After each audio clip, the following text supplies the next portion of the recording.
Venezia e veneziani, oggi gambe col careo, I 1000. C'è qualcosa di patriottico anche in questa spedizione 2.0.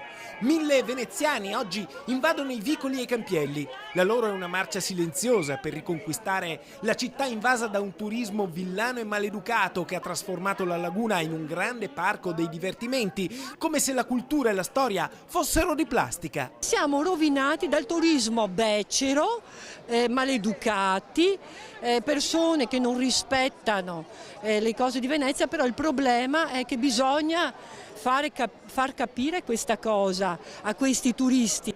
Ed è proprio per far capire l'antifona ai turisti, ma ancor più per dare un segnale a chi, come si dice, siede sulle careghe dei palazzi della politica, che il corteo dei 1000, spinto dai giovani della generazione 90, dopo una camminata di un'ora e mezza con carretti, passeggini e borse, arriva al mercato di Rialto per la spesa. Noi puntiamo a una città in cui chi vuole vivere debba poterlo fare. Questo era il senso di Oce e Gambe, questo era il senso di muoversi con i carretti della spesa, facendo fare ai turisti lo zigzag tra i carretti anziché farlo noi come al solito tra le folle di turisti.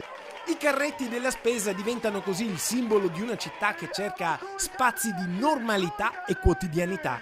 Nel guazzabuglio di un turismo invadente e sfrenato, chi è nato e vive a Venezia rivendica il diritto ad esistere. Noi esistiamo, Venezia esiste, quindi va bene tutto, va bene il business, i turisti, Venezia è una città turistica, va benissimo tutto, però esistiamo anche noi, rispettiamoci, noi rispettiamo i turisti, ma i turisti rispettino noi. siamo una specie di via di estensione e Venezia non deve diventare Venezialand come viene definita, ma deve essere una cosa vivibile per il turista e vivibile anche per noi.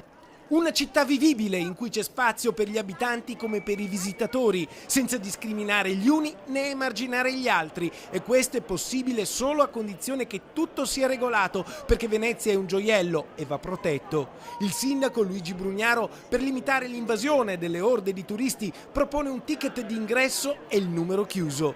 È un'ipotesi, ognuno ha la sua. Per questo oggi i 1000 hanno compilato una lista dei desideri per la loro città. Abbiamo chiesto ai partecipanti di scrivere sul retro del volantino alcune idee, alcuni spunti su come vorrebbero la città o cose che non vanno, cose che vorrebbero. Noi ci siamo, adesso cercheremo di raccoglierli e di prendere degli spunti anche per il lavoro futuro.